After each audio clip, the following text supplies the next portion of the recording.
नमस्कार, न्यूज़ यापा में आपका स्वागत है। मैं उज्ज्वल शर्मा आपके साथ। राजस्थान में पंचायती राज चुनाव के बाद कल निकाय चुनावों के परिणाम आए हैं।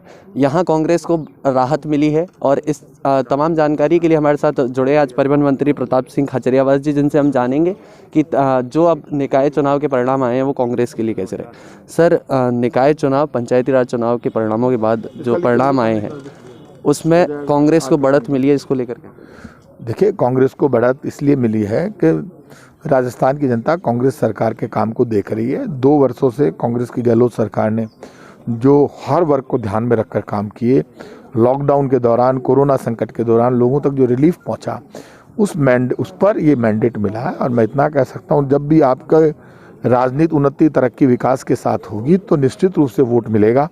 यही कारण है। कांग्रेस पार्टी सबको साथ में लेकर चलती है, सब पे भरोसा करती है।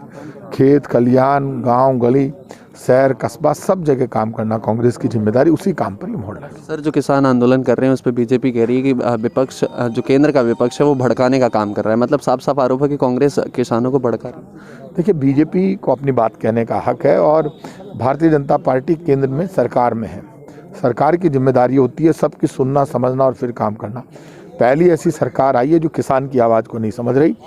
अब ये आंदोलन, ये किसान की आवाज़ अकेले किसान की आवाज़ नहीं है, ये आवाम की आवाज़ है, हिंदुस्तान की आवाज़ है। जब किसान ने आपसे बिल नहीं मांगा तो आप किसान को जबरन बिल क्यों देना चाहते हो? बिल किसान के लिए, किसान ने मांगा नहीं, आपने दे दिया।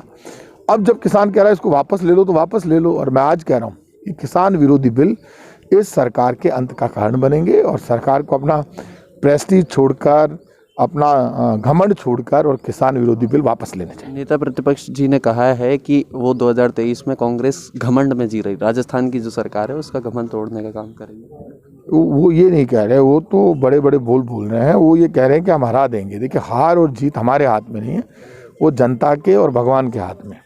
तो जो भी होगा फैसला वो तो ऊपर वाला तय करेगा। लेकिन कटारिया जैसे वरिष्ठ आदमी को बेवजह गुस्सा नहीं करना चाहिए। वो एक तो गुस्से में आ जाते हैं बहुत अचानक, और एक वो क्या सच को स्वीकार करने को तैयार नहीं होते। मैं उनसे भी रिक्वेस्ट करूंगा कि आप तो बहुत सीनियर लीडर हैं, आपको पेशेंस रखनी चाहिए और पेशेंस रख के उनको कोई भी बयान देना चाहिए। हार जीत ये दोनों भगवान के हाथ में। अब आगे क्या होगा वो अलग बात है, लेकिन जो कल रिजल्ट आए उसमें कांग्रेस पहले नंबर पर रही, निर्दलीय दूसरे नंबर पर रहे और बीजेपी तीसरे नंबर पर रही है। इस बात को कटारिया जी को स्वीकार करना चाहिए। अंतिम सवाल यही कि पंचायती राज चुनाव जो रहे उसमें उससे पहले बीटीपी आपको सरकार में समर्थन दे रही थी, लेकिन बीजेपी से आपको गठबंधन करना पड़ा। सर, इसके कारण क्या? नहीं, कोई किसी से कोई गठबंधन नहीं और बीटीपी से हमारी कोई नाराजगी नहीं है। बहुत बहुत धन्यवाद। ये थे हमारे साथ परिवहन मंत्री प्रताप सिंह खाचरियावास, जिन्होंने कहा कि जो पंचायती राज चुनाव के बाद निकाय चुनाव के परिणाम आए हैं वो बीजेपी के लिए हैरान कर देने वाले हैं और किसानों के साथ कांग्रेस लगातार खड़ी हुई।